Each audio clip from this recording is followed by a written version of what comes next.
Now for our first presenter, I want to introduce Bill Pickens, who is the conifer silviculturist with the North Carolina Forest Service. Good afternoon. Thank you, Kelly. Sure. I guess I'm ready to go. Longleaf pine has been one of the major focuses of my career for over the last 25 years.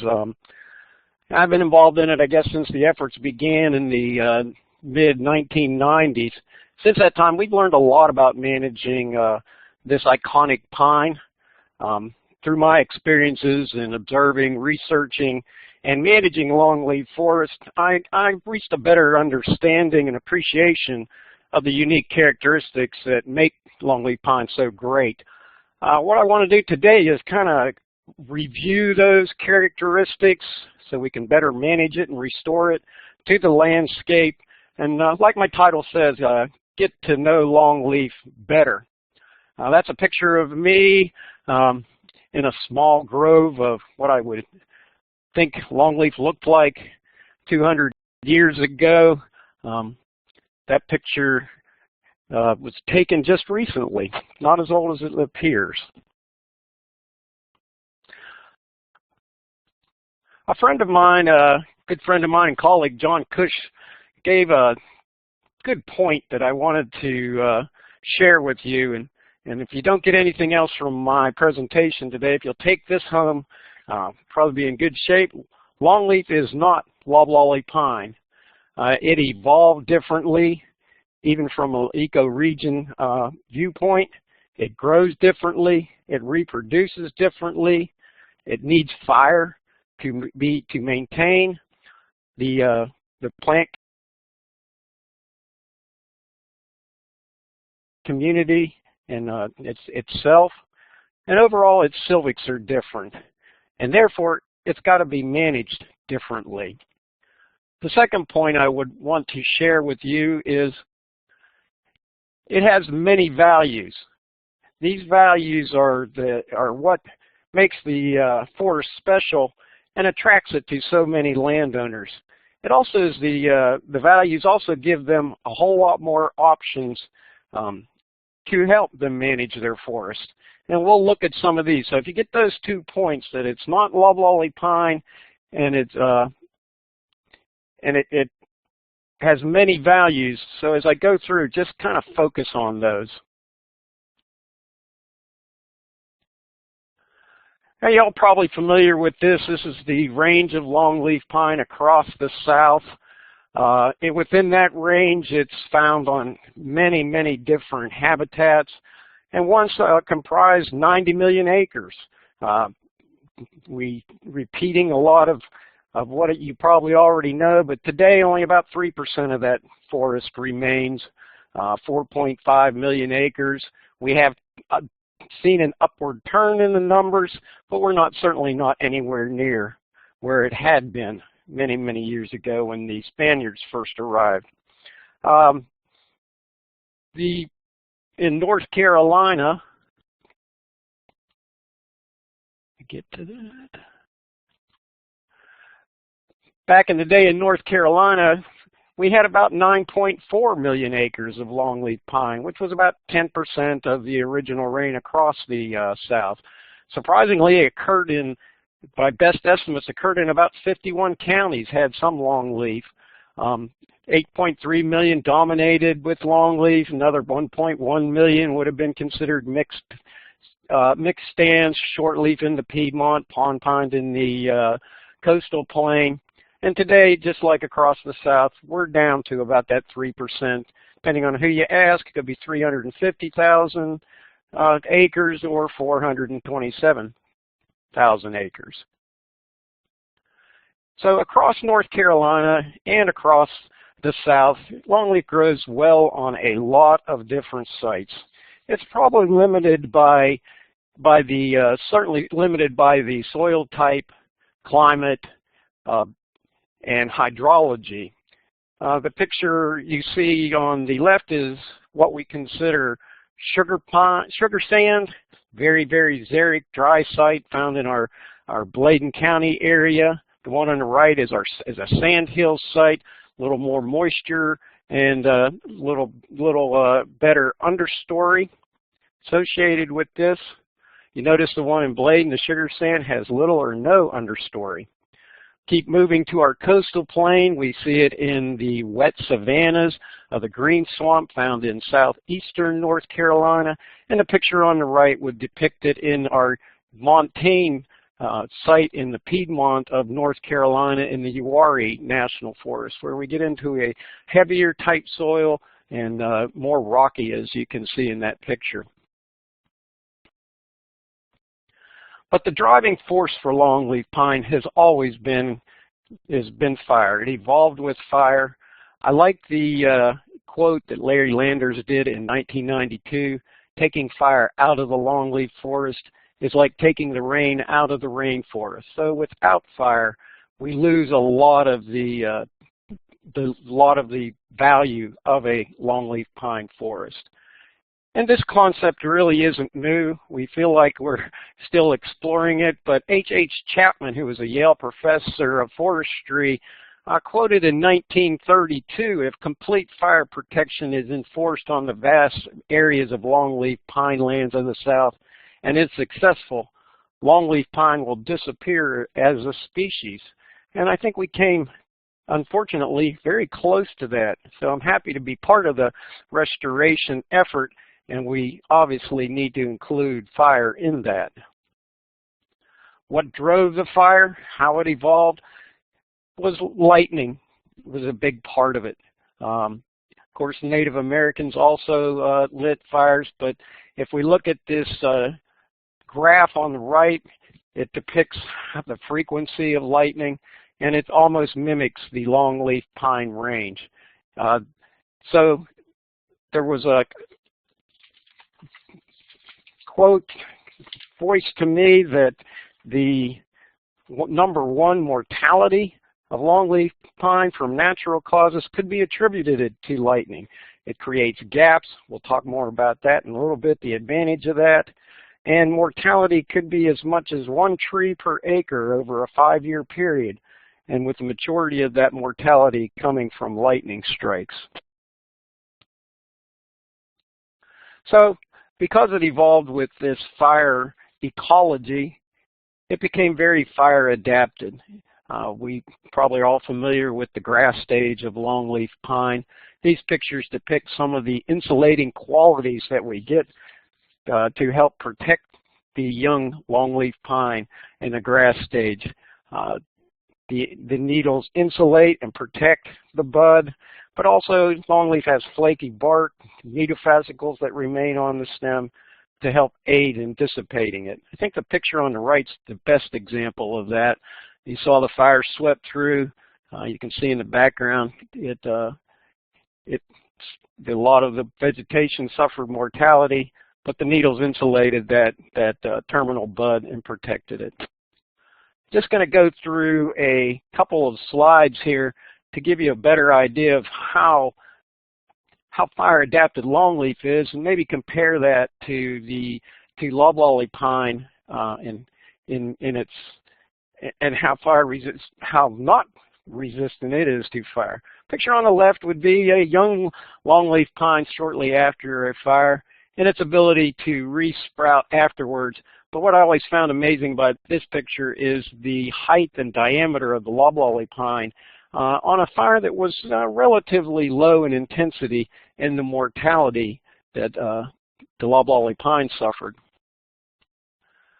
This is another fire that we had. We did a little study on this one. I wanted to give you an idea of the intensity of a fire. Similar results as to the slides before this. We had, if we go through from February when the fire was through March, looked pretty devastating throughout the entire stand. We see in May, we see a recovery in the longleaf. Note, not much recovery in our loblolly. And in July, again, still coming back. And this stand today is in good shape. We burnt the loblolly out and did a lot for the understory. Fire shaped the longleaf forest. like that saying too, because it's not just the trees. The understory is an important component of that, and without fire, the forest reverts back to other southern yellow pines or hardwoods, and the grasses and forbs that are so common in this beautiful forest aren't as healthy and vigorous and tend to get overwhelmed. Longleaf being more than just a tree, this slide depicts the different grasses and values that we see, the grasses and forbs, the rare and endangered species, gopher tortoise, red-cockaded woodpecker, wetland plants like the pitcher plant in the lower corner is Venus flytrap, the Louisiana pine snake. Just a few examples of the many animals and plants that rely on fire and the longleaf ecosystem. Just to give you the kind of the gee whiz slide, longleaf is one of the most diverse ecosystems in the world, second only to the rainforest in species richness. In some of the richer, more mesic sites, you can identify over 124 plants in just a small 100 square foot plot. In North Carolina, 600 of the plants found of North Carolina are found only in a longleaf ecosystem. And we always hear a great deal about the diversity and the richness of the Great Smoky Mountains. And if we compare that to a survey that was done in Fort Bragg, we see that the longleaf ecosystem has an equal amount of reptiles and amphibians as the Great Smokies.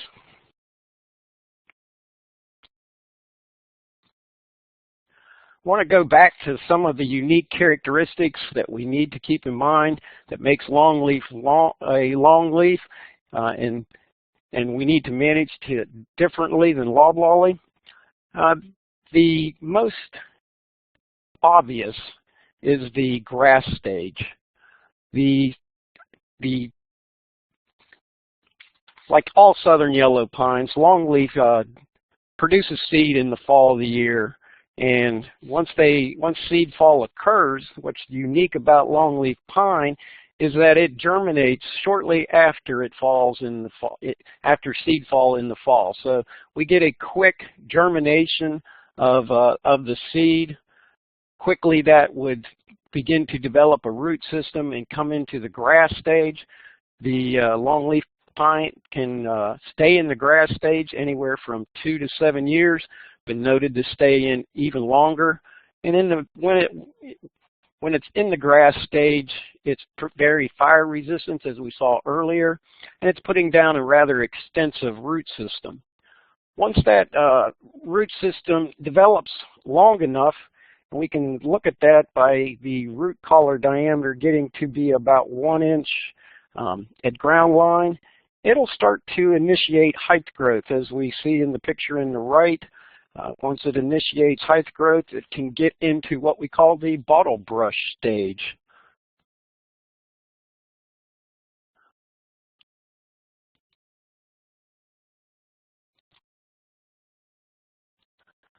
The cones and seedlings are unique to longleaf pine. Of course, I think we all know that the long needles and large cones make it one of the most distinctive pines in the South. And it has a larger seed that is heavier, and this is important for natural regeneration because it just doesn't disperse as far. It gets a heavier seed, drops to the ground quicker, and so it doesn't extend away from the tree as far as, say, our loblolly pine seed does. It's so much heavier, just to give you an idea that a pound of loblolly seed can weigh. A pound of loblolly seed can have as many as 15,000 seed, while longleaf pine is usually less than 5,000 seed per pound. Longleaf pine also has infrequent cone production. We've got to take this into account if we're going to manage it for natural regeneration. The graph you see in front of you is the cone production per year as monitored in some research plots since 1966. We would consider anywhere between 25 and 50 cones per tree as a fair crop year. A good crop year would be 50 to 100 cones, and a bumper would be greater than 100 cones per tree. And the most obvious thing is how infrequent a good cone crop is.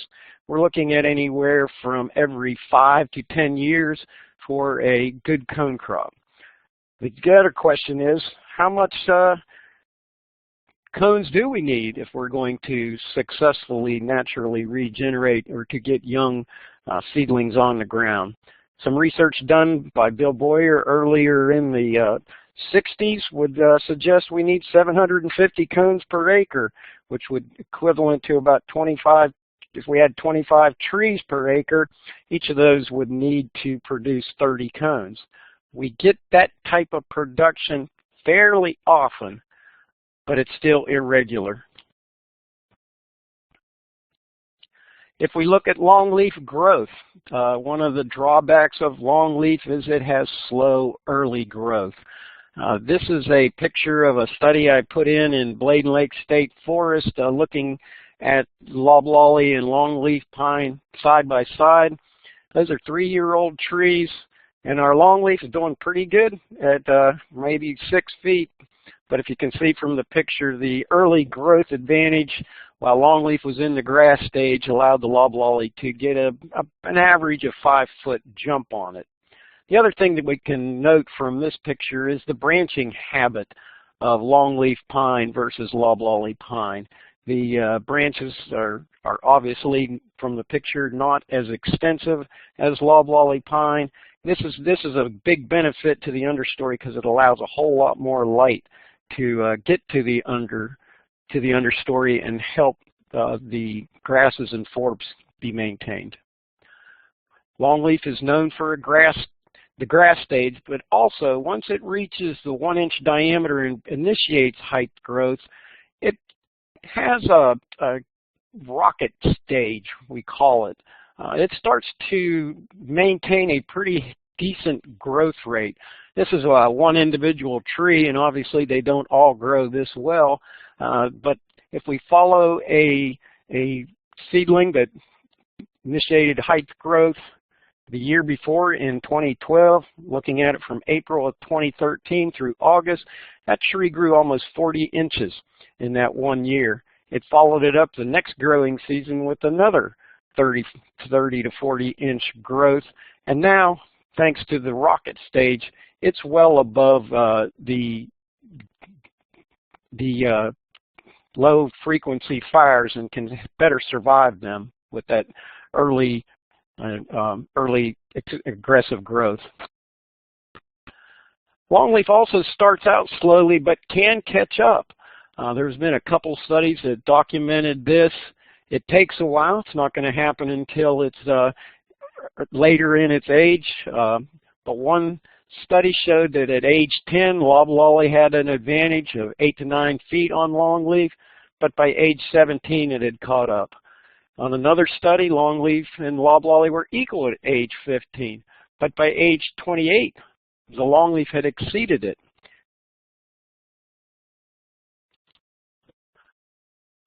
Longleaf has a dual nature, shade intolerance. So some research at Itchaway would indicate that it would need about 60% clear sky to begin height growth underneath the canopy, but it only needs between 35% clear sky to germinate. It'll stay in the grass stage underneath a mature canopy, just kind of waiting for its opportunity, that mortality perhaps from lightning strike or fire or bark beetles. The picture on the right I saw that documented this characteristic real well. It was some timber theft at Bladen Lake State Forest where they just removed 1 or 2 trees. The gap, the opening that was created by that removal of just one or two trees allowed enough sunlight to hit the forest floor and allowed the longleaf seedlings ability to initiate height growth and seek an opportunity to be part of the crown. Longleaf also has a gap and cluster characteristic where it seeds into these gap openings caused by mortality and forms kind of a dome where the seedlings in the middle are gaining a little bit of an advantage. If we look at that from a management viewpoint, that gap size is important.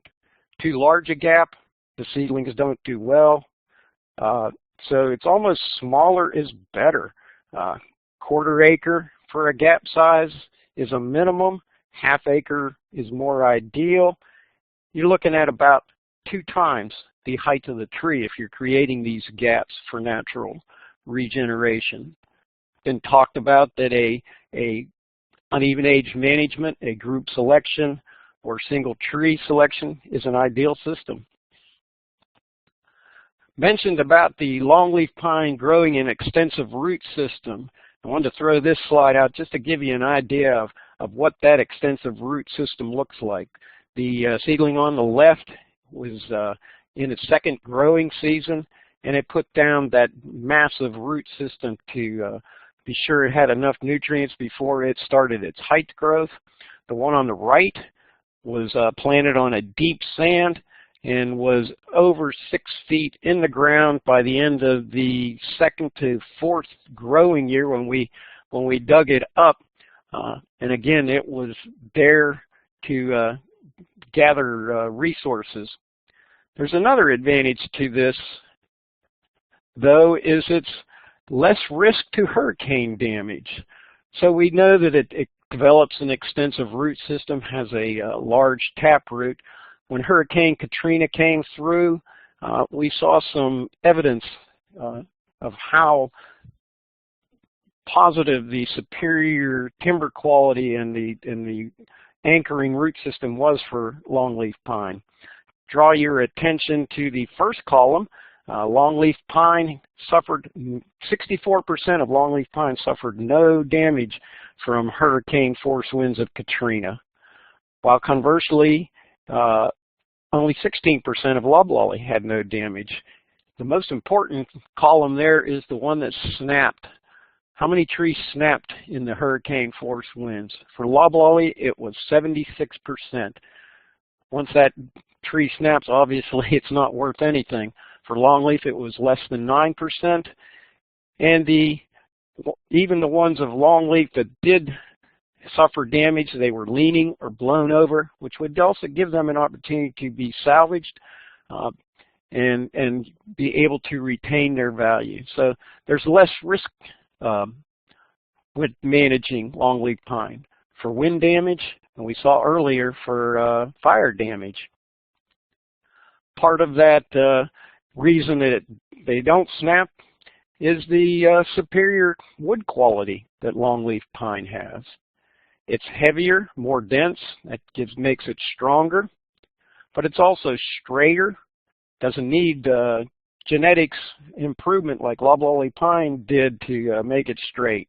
It has less taper, more rings per inch. If we look at all these factors, this is exactly what the lumber mills want for superior saw timber.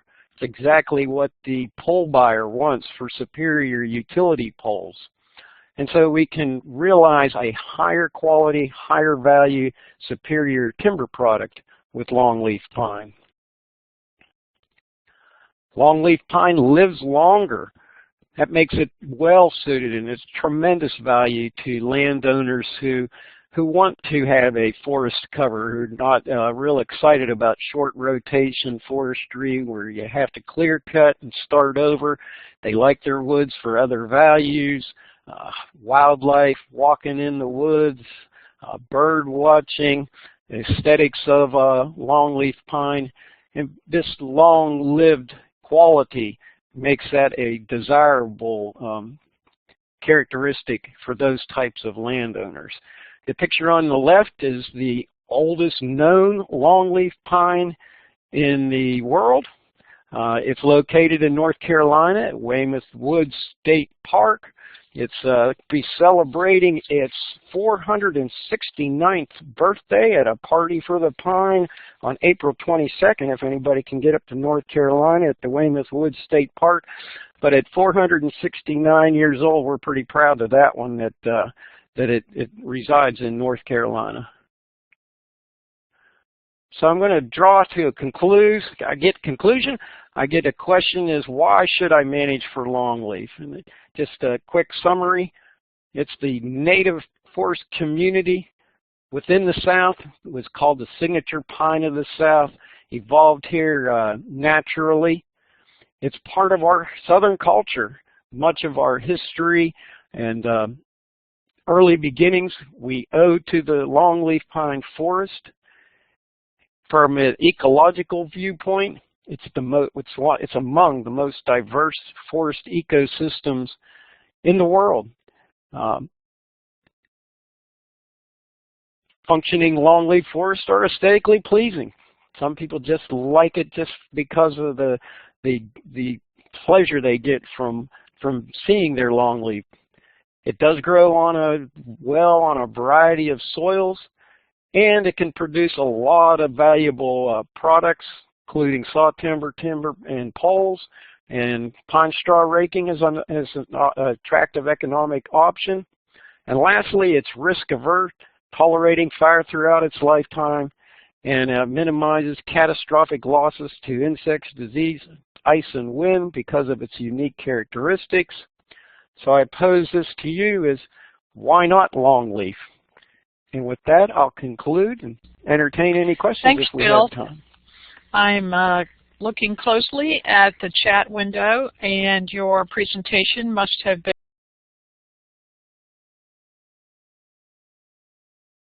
been so thorough that I'm not seeing any chats added to the chat window. I'll encourage everyone to use that as the space to post questions to our presenters, and at the end of each presentation I'll go back through and put those questions to the speakers. So in that case, thank you very, very much, Bill Pickens. I really appreciate your participation, and stay on the line in case any last-minute questions come into you at the end of the webinar today. So now I would like to introduce you to Colby Lambert. Colby Lambert is the Area Specialized Agent in Forestry with the North Carolina Cooperative Extension Service. He's based in Harnett County, specifically in Lillington, North Carolina, and Colby is going to talk about some of the practical considerations about longleaf pine. Right. Colby, it's all yours. Can everybody hear me okay? Okay, good. Well, this afternoon what I wanted to talk to you all about was the markets and alternative products for longleaf pine, and also touch on the financial maturity of those wood products, specifically lumber. And then finally, we're going to talk about the ecosystem services values and the potential to increase revenue from those services. A lot of this information that I'm going to be presenting today comes from the Longleaf Alliance. They do a lot of extensive work on this information. So when we look at the longleaf from a quality standpoint, the strength of the wood is rated higher than loblolly pine. And as Bill alluded to earlier, you know, the straightness of the wood, less taper, the higher rings per inch presents longleaf as a superior wood product over loblolly in a lot of cases. So for that reason, it could help landowners sell wood in a declining market where you have a higher demand for the machine stress rated or MSR lumber and also your engineered wood products. And like the like Bill talked about with the poles, poles are less volatile in price swings and also command a higher value. And with longleaf at age 40, you're actually getting about 70% more poles than you would in other southern pine species. So the south, and we also, what I would like to think about too, if you look at the pictures of down at the bottom with the Colorado forest products and Tennessee wood products, you know, the potential for North Carolina and also the Southeast, think about a branding campaign for longleaf is something that we could capitalize on and also get more interest and get more focus on longleaf as a superior wood product. So here's an analysis scenario that the Longleaf Alliance done, which shows the potential value and return of longleaf when coupled with current government programs in pine straw production. So the assumptions with this analysis included a 50% establishment cost, cost share rate, 15-year conservation reserve program contract, and you can see by lowering these upfront costs and capturing early income streams, it dramatically increases longleaf's profitability. So you can see in the fifth scenario with the CRP with pine straw, you can get up to a 30% return with longleaf. The key with this is getting those upfront costs under control or getting help through these programs.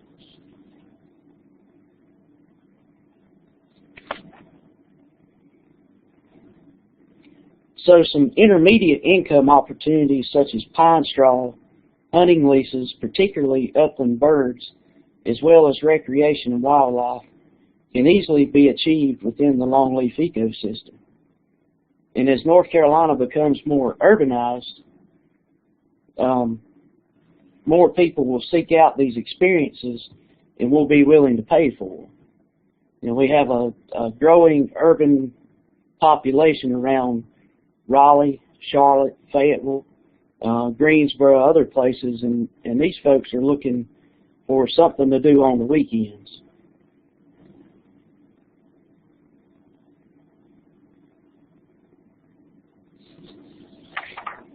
So now I'm going to switch over a little bit and talk about the financial maturity of longleaf. And because of longleaf's high yield of poles, in a lot of cases, the growth in value exceeds the growth in volume. And that was a statement that came from the Longleaf Alliance. And that's very true because even though longleaf, in a lot of cases, has been considered as a slower growing pine species than loblolly, and now we're starting to understand that in a lot of cases it's actually as good or if not better than loblolly on certain sites. But the quality of that timber and the value of that timber is certainly a good bit higher. The good thing with pole prices are they're less volatile, and in a lot of cases that can mean a very stable market. And with longleaf, is better suited to longer rotations for poles because, from like Bill talked about, there's less risk from weather and insect events, particularly with hurricanes. You know, they're less likely to snap off and have damage, like Bill talked about earlier.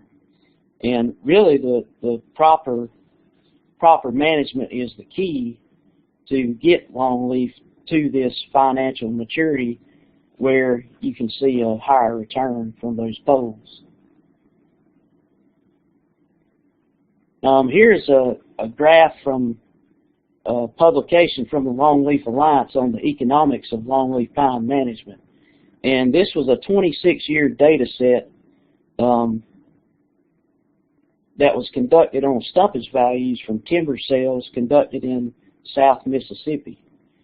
And in good and bad markets, predominantly longleaf sales returned more money than loblolly consistently. And then, as an investment, longleaf can give landowners confidence in better returns at maturity than other species.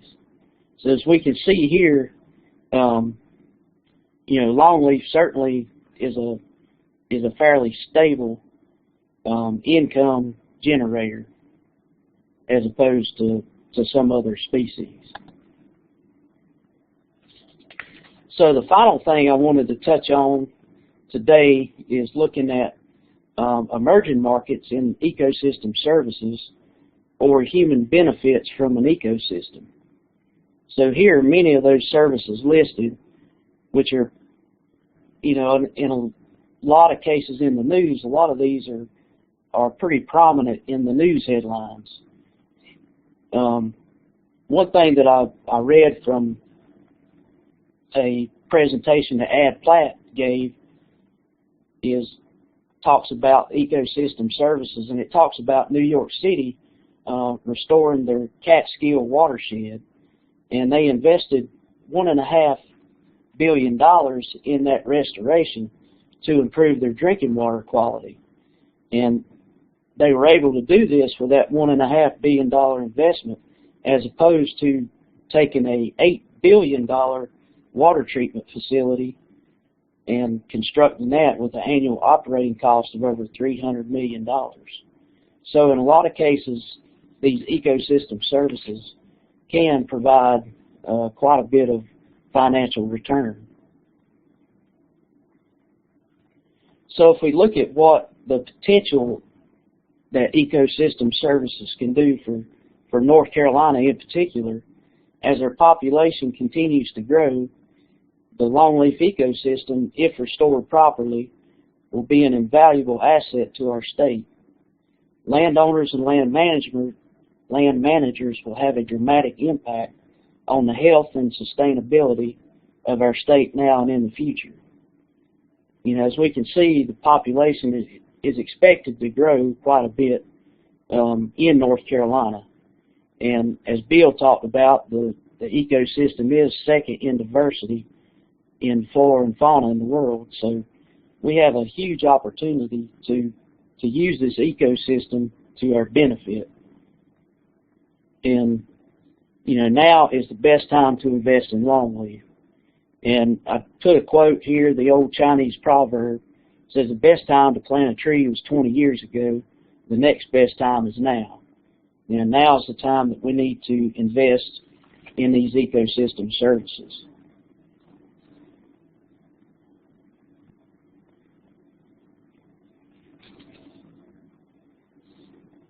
So in summary, I just wanted to say that longleaf pine is an economically attractive investment and provides many benefits as well. Growth in value is greater than growth in volume.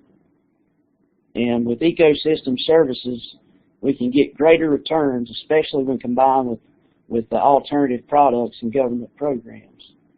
So there is a great potential for longleaf to become a strong market in the future, especially when we look at the quality and the overall aspects of how longleaf pine can benefit our society. So with that, I think I'm going to turn it back over to Kelly. Hey, thank you very much, Colby. Before you disappear, I want to bring to your attention and everyone else a couple of questions that came through the chat. One person asked about what pine straw is used for, and a couple of participants jumped in mentioning that it's used for mulch and landscaping. I would just add to that it's become a very chic arts and crafts material. Any of you who have seen pine needle baskets going for no less than 100 or 200 or higher know exactly what I'm talking about. But also a more down-to-earth question here came in. Who or what is the entity that contributes to cost share? I am a northerner, unfamiliar with southern species. So I would actually pose that question to Colby, but also Bill, if either of you want to give a quick answer to that. Okay. You want to tackle it, Bill? Yeah, I'll tackle that one. So Okay. cost share is funding provided by NRCS, federal cost share money in North Carolina. We also have a state-funded program that provides cost share funding to private landowners to help them with the high cost of restoration and establishment of longleaf pine. It could be for burning, it can be for planting, establishment. The NRCS program is primarily, almost entirely on abandoned agricultural lands to restore longleaf pine. So those are a couple of the entities. There's other smaller cost share programs. I can't name all of them, but it just is a program by the federal or state governments to assist private landowners. Thanks very much, Bill. Also, from an ecological perspective, we had a question asking about what the harvesting and raking of longleaf pine needles, what is that impact on endangered species such as gopher tortoise and grasses, the native grasses? Do I get that one too? I think so, Bill. That's a real good question, and I think I'd have to answer it by saying it depends a lot on the intensity of the pine straw raking. The problem we see with the pine straw raking and habitat is the intensity. So many landowners rake annually. They rake on bare ground. They don't want any understory. Without the understory, they manage their stands at a high density of longleaf pine. So they've got too many trees, they have no understory, and that impact on any type of wildlife species and or plants would be devastating. They're what I term mining it, and so they don't have any wildlife or ecological objectives. Their objective is focused solely on one, and that would be pine straw production. They're getting a very lucrative return on their dollar for that objective, and it's at the cost of the ecology. So there are ways, though, to be a little gentler on the land where you could manage, if you wanted to, for pine straw at a much reduced yield and still have wildlife objectives. It certainly can be done. Pine straw raking is a little, it can be problematic if you on some of the okay, thank you, Bill. And then one real last question before we move on to our final speaker. Could either of the speakers discuss bark beetle resistance of longleaf pine as compared to loblolly?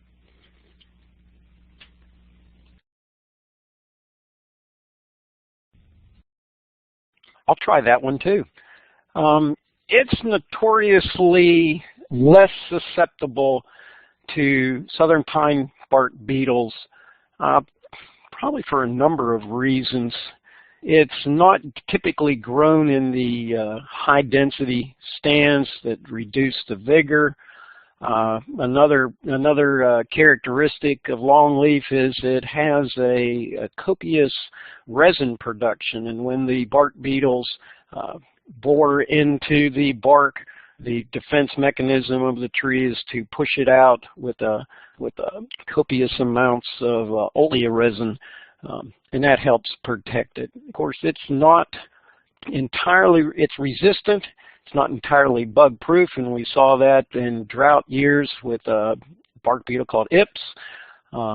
Even longleaf was susceptible to that insect in stress conditions of dense stands, droughty years, and so but that's its primary thing, is it's increased and copious resin production helps push the bugs out. Well, thanks very much, Phil and both Colby. Now I'd like to introduce you to our final speaker today. That is Sarah Crate. Sarah is also with the North Carolina Forest Service, and she heads up the Longleaf Pine Program, and she is officed in Raleigh, North Carolina. And Sarah, I turn it over to you. Thank you, Kelly. You'll have to forgive me. I have a short amount of time, but a lot of information to go through. This presentation is a quick overview of longleaf restoration efforts and resources available to professionals and landowners.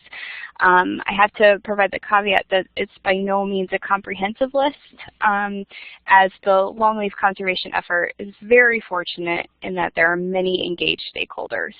It's this diversity of conservation partners that allows longleaf restoration efforts to occur at multiple scales. And I think it's really helpful to be aware of how you, as an individual, might fit into the bigger picture.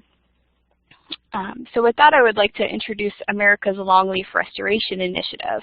This is the range-wide coordination effort for longleaf.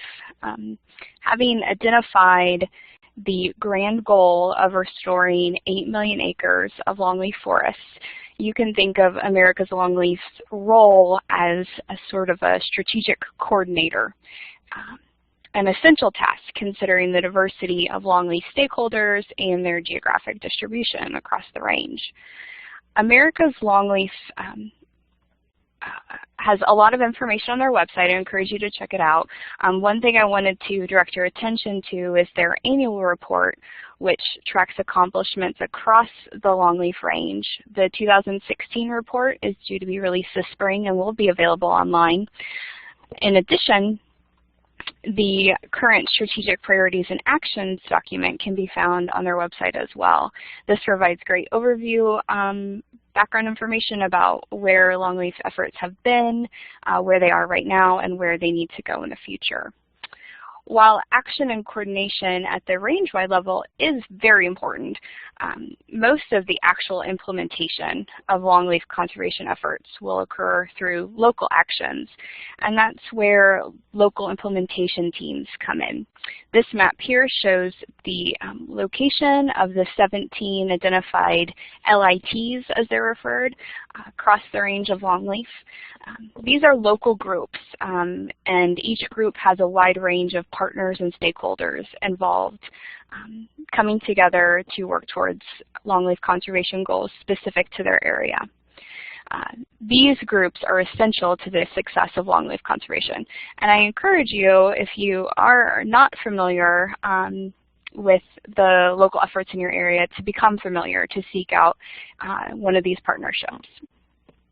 I just want to take a quick minute and highlight some of the information that you can find through a local LIT. I have highlighted here the Texas Longleaf Implementation Team. They have a really user-friendly website, explaining who they are and what they do, but I wanted to highlight their landowner assistance webpage. I have a screenshot of it here. You can see that there is a wide range of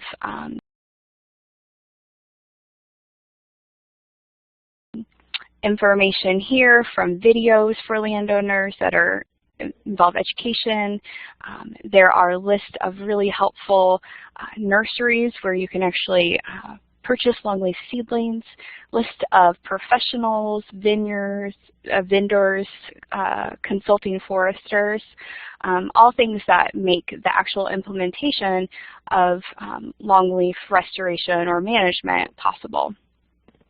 Along similar lines, I wanted to show a couple examples of some landowner handouts that have been developed in North Carolina. This is a technical assistance handout, and specifically for the North Carolina Sandhills area. You can see we even have the counties on here so that a landowner can know whether or not they are part of the North Carolina Sandhills. Information from state agencies, federal agencies, the contact person for your specific question or concern, a list of consulting foresters, and websites for additional information. Here is another example of a handout that's been created that shows a summary of cost share and financial opportunities in North Carolina. The question was, where does cost share come from? And it's a variety of sources, including federal agencies like NRCS, but there's also other sources, as Bill mentioned. And it's important to have a local list of these sorts of things available so that a landowner or forest manager can find the best fit for them, and also know about the programs that are available to them within their state that might not be available elsewhere within the range. Another really fantastic landowner resource that's been developed in the North Carolina region was created by the Sandhills Area Land Trust, and this is their longleaf management diagram. It is a flow chart that walks a landowner or manager through the step-by-step process of managing their property, especially when it comes to cost share assistance. The steps can be kind of intimidating at times, and anything that can be done to help minimize those hurdles is key to successful longleaf conservation efforts. It's this kind of easy access information that's essential for active involvement by landowners and resource managers so they can do their jobs well. And it's this kind of information that local implementation teams can provide an easy jumping off point, an access point for landowners, and also the engaged professionals and public. There are also state coordination teams that provide additional resources. In North Carolina, we have the North Carolina Longleaf Coalition. Our website is www.nclongleaf.org. And I wanted to show an example of kind of a unique resource that we have available on our website. It's called the Longleaf Pine Interaction Decision Support Tool, a lengthy name for something that actually covers 3 states, from Virginia, North Carolina to South Carolina. This tool is intended to identify areas where growing longleaf is competitive economically compared to other land uses, such as loblolly pine plantations. You can see here it's color-coded, indicating good longleaf soils versus soils that might be better suited for crops or loblolly. If you're interested in this tool, I encourage you to check out this direct link here, and also make sure that when you use that to check out the user guide for more information about the tool scope and application. The Longleaf Alliance has been referenced several times today, and it's because they have been involved in longleaf conservation from the beginning, and they're one of several nonprofits who are leading the way for conservation efforts. The Longleaf Alliance, just to give you an idea of what they do, here's a screenshot from their website under their what we do category. And you can see they have a wide range of things available here, which means that they are available on the ground. So from providing technical assistance to hosting longleaf academies, creating publications, a list of longleaf growers across the range. I really encourage you to visit their webpage if you haven't before to become familiar with what they have to offer. In addition, another great resource as a Longleaf Alliance member is their quarterly publication, The Longleaf Leader, which has valuable articles and highlights longleaf news across the range. In the effort of time, I have to skip a few pages. but there are a wealth of information from a scientific literature perspective, researching longleaf, and successful management and restoration tools, and I encourage you to seek those out. No overview of longleaf resources would be complete without addressing prescribed fire. It's the #1 longleaf management tool. And the Southern Fire Exchange is an excellent resource. Again, in the effort of time, we're going to have to skip over some of this information. I just want to highlight, though, the whole series of information that you can get from this jumping off point, from articles to your state Prescribed Fire Council website, such as the North Carolina Prescribed Fire Council, with lots of information from there. And always encourage, these are, we went from a regional perspective with prescribed fire down to state, and then here we're looking at a local prescribed fire resources. This example is in South Carolina. Become familiar with those local resources like prescribed fire, I do have trailer rentals, or prescribed burn interrupt you for just a moment, Sarah, because some people, because of time limitations, really need to get into our satisfaction survey followed by the online quiz so they can qualify for their CFEs. So if everyone would just stand by for a moment, I'm going to provide the link now to the satisfaction survey and also to get into the online quiz, and then after that we'll ask Sarah if she would like to continue. So please stand by to use that survey.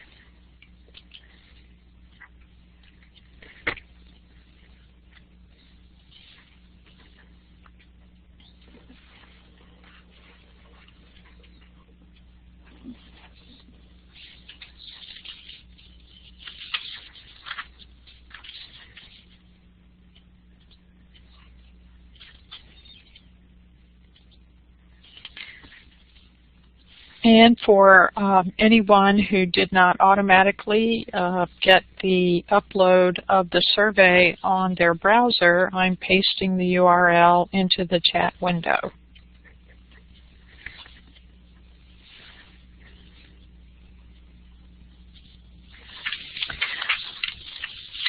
All right. Now, Sarah, if you would like to continue, and then if there are any other questions, we'll discuss them. So we have a couple more minutes. We can keep going.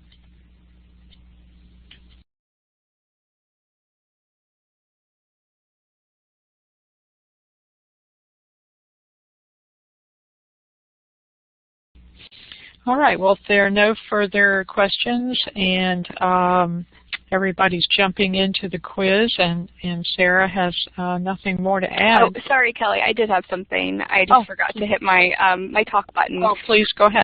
Sorry. I just wanted to emphasize that I spent a lot of time kind of looking at some of the online resources that are available, but longleaf conservation efforts happen on the ground. And so it's a great jumping off point for resource managers, landowners, anyone interested in longleaf conservation. But it's really about in-person contacts and becoming a part of a local effort, whether that's through a local implementation team or not.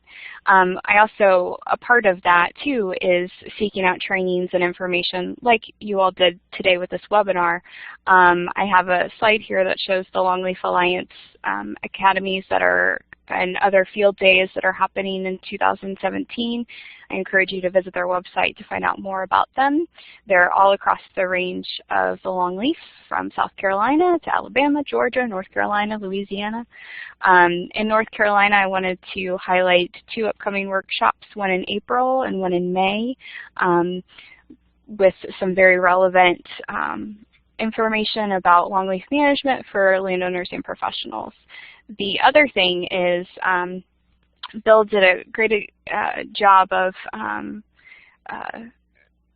talking about Party for the Pine, which is celebrating the oldest longleaf pine's birthday coming up on April 22nd.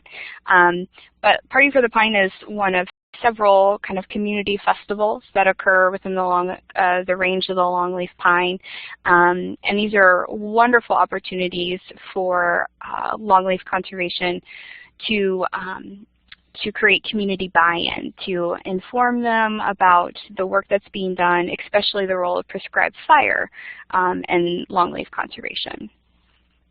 And just to end, I want to reiterate that I gave you kind of a speed overview of a fraction of longleaf restoration resources that are available, and the real homework is to take this information, do some research yourself, whether online or in person, to familiarize yourself with these groups and actively engage in the work, whether through a meeting, a training, just to find the way that you can contribute to the range-wide efforts.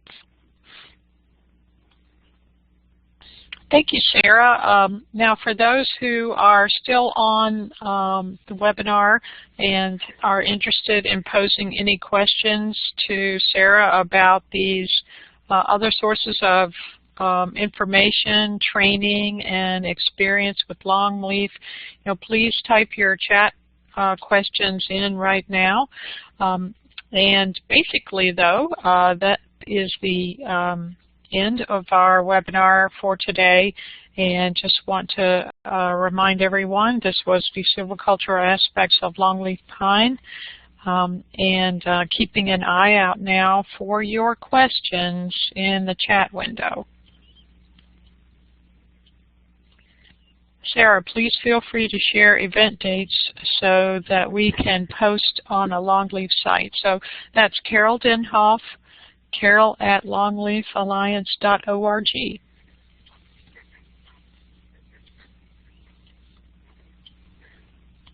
Thank you, Carol. I actually think that the Longleaf Alliance has already picked up some of our events, but I'll make sure that all of them are represented.